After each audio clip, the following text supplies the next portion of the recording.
del cine de Nicolas Ray siempre es un montaje que no es gratuito, sino que siempre está en función de las miradas, de los movimientos de los personajes, con lo cual se le dotaba de una gran armonía. A mí me parece que esta película tiene un tema fundamental, que es el tema de la soledad del ser humano. Yo creo que es una película que dentro de toda esta historia de cine negro, en el fondo es una reflexión sobre la soledad del ser humano y de alguna forma sobre la insolidaridad del ser humano. Y de la misma forma que la verdadera historia de Jesse James narraba el proceso de transformación de un hombre inocente y pacífico en un ser violento y agresivo, digamos que esta película narra el proceso de transformación de un ser solitario y violento en un personaje absolutamente entregado a los demás y dispuesto a dar tanto como a recibir de los demás. Muy bien, muchas gracias.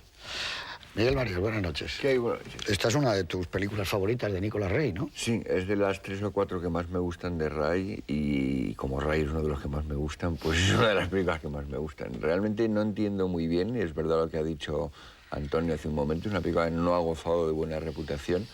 El propio Ray la ha considerado en alguna ocasión en entrevistas como un desastre,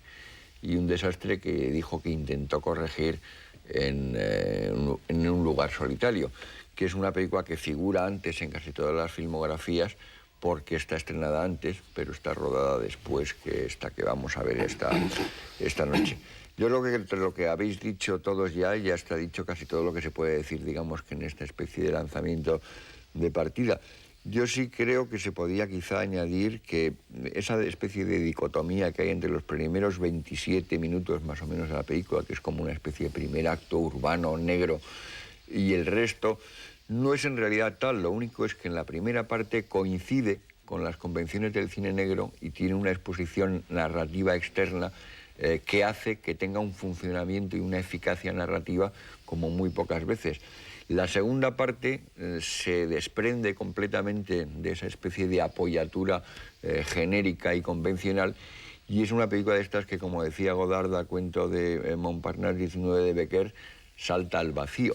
Y es la parte de la película que a mí me parece que, aunque para algunos sea fallida, para mí es la que realmente es la parte más innovadora de la película, más original de la película, y que tiene además, digamos, en embrión, pero un tipo de embrión muy desarrollado y muy eficaz ya, digamos, como el esbozo, y a Ray se le daban muy bien los esbozos. En realidad toda su vida estuvo haciendo esbozos de lo que iba a ser el resto de la carrera de Ray, incluso de muchas cosas que estaba por esos mismos años haciendo Rossellini en Europa, y que luego los de la Nouvelle Vague, que tanto admiraban estas películas, desarrollarían por su cuenta. Yo creo que es una película que, teniendo ya los años que tiene, que si nos fijamos en la fecha del estreno, pues son medio siglo, para mí, según la veo, está tan viva y tan moderna como si hubiera acabado de salir del laboratorio, vamos. Y creo que es una película que quizá podría llamarse Noche y Nieve, para jugar un poco con una oposición que hay incluso cromática y luminosa en la película, toda esa primera parte que es muy negra, y la segunda parte que, en cambio, el predominio es el de los exteriores y el del blanco de la nieve, y la aparente frialdad de la nieve, aunque es la parte que yo creo que es más cálida de la película, en consonancia con la evolución del personaje hacia, digamos, una actitud que pasa de ser un misántropo total a una persona que de repente recupera algo de confianza en sí mismo y en los demás. Muy bien, y además no solo en el personaje del protagonista, de Robert Ryan, sino que también yo creo que el personaje de Warbone tiene una transformación muy grande a lo largo de los últimos minutos. Van a ver ustedes una película, yo creo que excepcional, podríamos decir, como en algunas ocasiones, 8 o 10 veces, que hemos dicho a lo largo de estos casi 6 años, que sacaran el reclinatorio para ver la película, pero evidentemente además es una película como muy nueva, de abrir muchas llaves al cine moderno. Dice Miguel Marías, lo de la segunda mitad a mí no me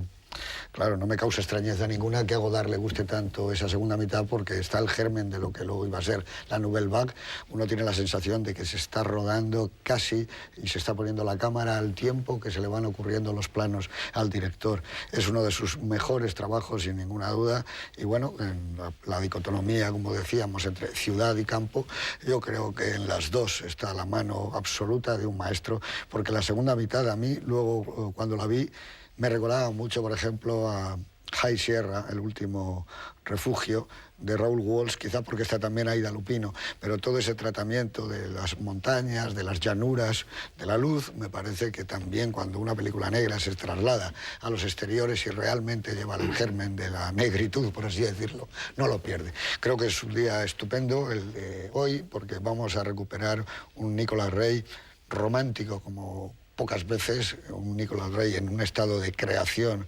continua, con una férrea dirección de actores y con una,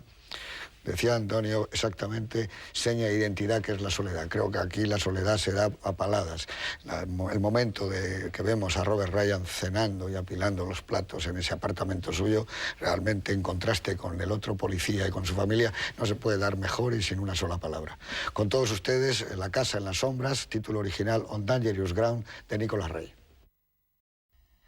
Bueno, aquí estamos de regreso de esta película breve y concisa, como le gustaban los libros a Italo Calvino, porque no se necesitaba entonces tanto tiempo para contar una película. En apenas 90 minutos contaban una historia estupenda. La película es del año 50, se estrena más tarde en Estados Unidos y en toda Europa, pero este es un año, el 50, que lo tenemos muy batido, toda la gente que sigue el programa lo sabe, y entonces vamos a pasar, si os parece, directamente a la película. Y te quería preguntar lo mismo que te he dicho hace un par de horas, que te has escuchado y no me has contestado, señor Jiménez Rico, ¿por qué eran capaces entonces de contar en un plano lo que ahora los propios norteamericanos tardan 3? Es decir, hasta los grandes,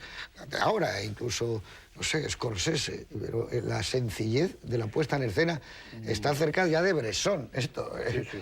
Bueno, en el caso de Nicolas Rey, yo creo, como en el caso de Friesland, es que sí, tiene mucho que ver. Tiene muchas cosas que ver. Pero hay un aspecto que yo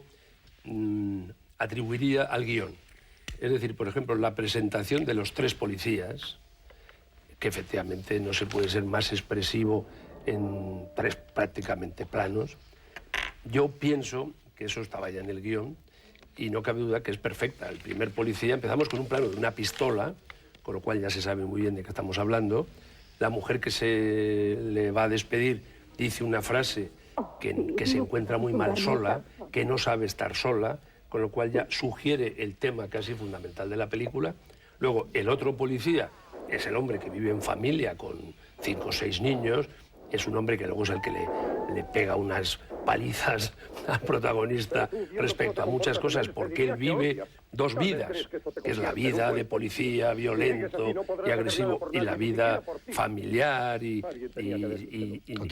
solidaria y cotidiana, y además de ninguna soledad. Y luego la presentación de Robert Ryan, que es impresionante, viéndole efectivamente la soledad en su casa, cómo recoge la cena, cómo tira las sobras en la basura y cómo se pone la chaqueta y tal.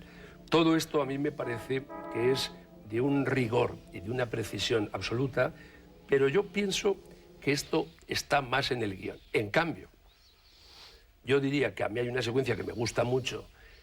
hecha toda en plano subjetivo desde el coche de la policía, que es curioso porque insiste mucho a lo largo de toda la película en contarnos la historia en planos subjetivos. Incluso hay un par de planos subjetivos de la ciega, que no deja de ser un poco curioso. Pero la secuencia es que van en el coche y ven a ese hombre de la gabardina que corre y que alguien dice, parece ser que es el delincuente que han oído hablar, pegan un volantazo y le siguen en 2 o 3 planos en movimiento con la cámara desde el coche, subjetiva a través de lo que ven ellos, a mí me parece de una precisión, de un rigor y además de un vigor excelente. ¿A qué se debe eso? Pues a lo mejor que eran más listos que nosotros, o quizás, ya no digo que nosotros, sino incluso que son los colegas actuales del cine norteamericano. Y también yo creo que eso lo daba un poco lo que tú has dicho al principio de las películas pretendidamente de serie B, que eran películas como menos ampulosas, que tenían menos medios, que no tenían que demostrar nada, y eso les obligaba a los directores a ser más concisos y a ser, sobre todo, uno de los prodigios de esta película y yo creo de casi todas las películas de Ray, que es una claridad y una sencillez narrativa impresionante. Claro, eso, por ejemplo, nos estaba explicando en la presentación Juan Cobos lo que suponía el fracaso para muchos estudiantes que los contrataban en una universidad de segunda categoría americana, jugaban en el equipo de béisbol, el equipo de fútbol americano, bueno, tenían una beca, pero luego al final no habían podido hacer buenos estudios, se encontraban